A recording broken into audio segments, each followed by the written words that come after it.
നമസ്കാരം. മലയാളി വാർത്താ സ്പെഷ്യലിലേക്ക് കയറിപ്പോന്നോളി.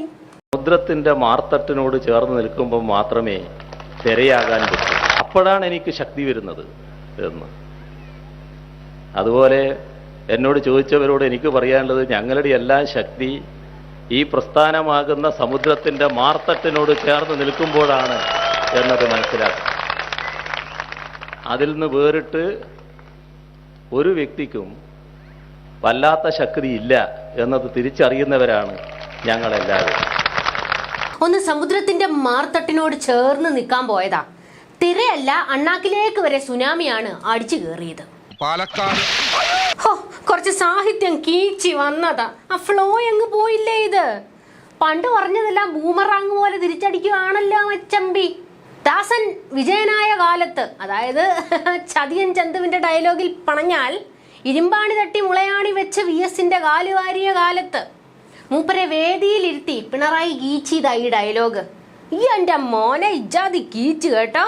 ഈ പ്രസ്ഥാനമാകുന്ന സമുദ്രത്തിന്റെ മാർത്തട്ട്, തിര, ശക്തി എന്തൊക്കെയായിരുന്നു. പ്രസ്ഥാനമാണ് അത്രേ വലുത്. ഏത് പ്രസ്ഥാനമാണാവോ? തൈക്കണ്ടിയിൽ പ്രസ്ഥാനമായിരിക്കും. തള്ളു കൊണ്ടേ ഉള്ളതാ കേട്ടോ. ആ പാവം മനുഷ്യൻ VS തല കുനിച്ചിരിക്കുന്നത് കണ്ടോ നിങ്ങള്? അത് നിങ്ങളെ പേടിച്ചൊന്നും അല്ല പിണറായി. ആട്ടിൻ തോലിട്ട ചെന്നായ കൂട്ടം വിജയന് ഒന്നേ ജയ് വിളിച്ച് കൂടെ നിൽക്കുന്ന കണ്ടിട്ട് ഹൃദയം നുറുങ്ങിയിരിക്കുന്നതാ. കാലം കണക്ക് ചോദിക്കാതൊന്നും കടന്നു പോകില്ല മിസ്റ്റർ ദാസൻ. തിര കോരി ബക്കറ്റിലിട്ട് AKG സെന്ററിൽ കൊണ്ട് ഇറക്കി വെച്ചിട്ടുണ്ട് അൻവർക്ക. കോരി എടുത്തോണ്ട് പോടെ ആരേലും ഒക്കെ. മാതിരി അവസ്ഥയിലായിട്ടുണ്ട് കരണഭൂതൻ.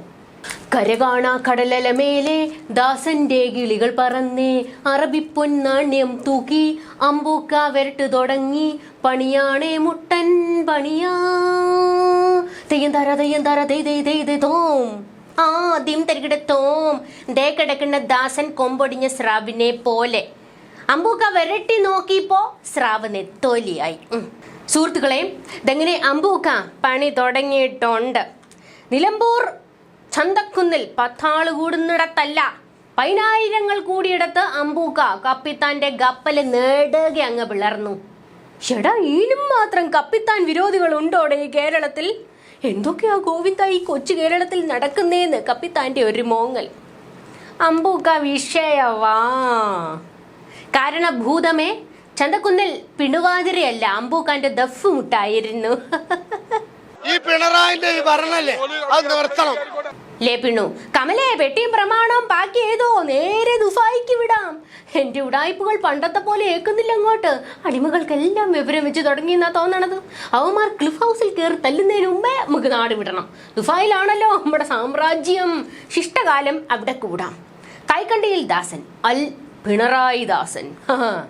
ഡേയ് അടിമകളെ, തമാശയല്ല, ഉള്ള കാര്യമാണ്. മിക്കവാറും മൂപ്പര് കുടുംബത്തോടെ മുങ്ങും. ഗോവിന്ദനും ടീംസും ഇവിടെ ആപ്പ കച്ചവടം തന്നെ ശരണം. മരുമോന്റെ കരച്ചില നമുക്ക് സഹിക്കാൻ മേലാത്തത്. മുഖ്യമന്ത്രി കുപ്പായം തച്ച് വെച്ചേക്കുമായിരുന്നു. അമ്മാവൻ ഇറങ്ങുമ്പോൾ ആസനം ഉറപ്പിക്കാൻ വെയിറ്റ് ചെയ്തിരിക്കുമായിരുന്നു. ഇനി ആസനം വെക്കാൻ പോയിട്ട് നിവർന്നു നിൽക്കാനുള്ള ഗ്യാപ്പ് കിട്ടൂല മരുമോനെ.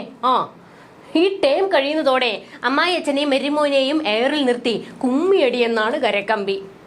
ചതിയൻ ചന്തുവിന്റെ കഥകൾ അങ്ങാടി പോട്ടാടാവേ. വലങ്കാഴിയായിരുന്ന അൻവർക്ക തന്നെ കുടഞ്ഞു വിരിച്ച് കപ്പിത്താനെ കൊണ്ടിട്ടിട്ടുണ്ട്. പിണറായിക്ക് നട്ടപ്രാന്തെന്ന് വരെയാണ് അമ്പൂക്ക പറഞ്ഞേക്കുന്നത്. ചതിക്കും. വാപ്പാനെ പോലെ ഞാൻ കണ്ടതാ, ചതിക്കുമെന്ന് ഞാൻ കരുതിയില്ല. വാപ്പാനെ പോലെ കണ്ടതാന്നും പറഞ്ഞായിരുന്നു ഇടയ്ക്കിടെ അമ്പൂക്കാന്റെ കരച്ചില്. അത് നമുക്ക് സഹിക്കാൻ പറ്റാത്തത്. ശക്തമായ നിലപാടെടുക്കുന്ന കമ്മ്യൂണിസ്റ്റ് പാർട്ടിയുടെ അതിശക്തനായ നേതാവ് എന്നതായിരുന്നു എന്റെ വിശ്വാസം. ഇതങ്ങനെ അമ്പൂക്കാന്റെ 1ാം പിണറായി ഗെറ്റ് ഔട്ട് ഹൗസ് വിപ്ലവം അതിഗംഭീരമായി നിലമ്പൂര് കഴിഞ്ഞിട്ടുണ്ട്. സൂര്യൻ സ്വയം ഒന്ന് കരിഞ്ഞു തുടങ്ങിയിട്ടുണ്ട്. ചൂട് താങ്ങാനാകാതെ സ്വിമ്മിംഗ് പൂളിലാ കിടപ്പെന്ന് കമലേച്ചിയുടെ ദണ്ണം പറച്ചില്. വയ്യ നമുക്കിതെല്ലാം കൂടെ. കപ്പിത്താൻ വാഴുക ടീംസ് AKG ഇല്ലത്ത് ഒപ്പാരി ഇട്ട് തുടങ്ങിയിട്ടുണ്ട്. നേരം വെളുക്കുന്നത് ഇരട്ടച്ചങ്കൻ ഇപ്പൊ പേടിയാ. അമ്പു എന്തടവും കൊണ്ടാ ഇറങ്ങുന്നേന്നറിയില്ലല്ലോ. ഏതായാലും മുഖേന്റെ കാര്യം ഗുദാവ. 4 ഓലക്കീറോ വെള്ളത്തുണിയോ എടുത്തോ, കപ്പിത്താനെ മൂടാം. പടക്കക്കട ഠപേ പൊട്ടുന്ന കഥകൾ ഇനിയും ഉണ്ട്. അപ്പൊ നമുക്ക് കാണാം.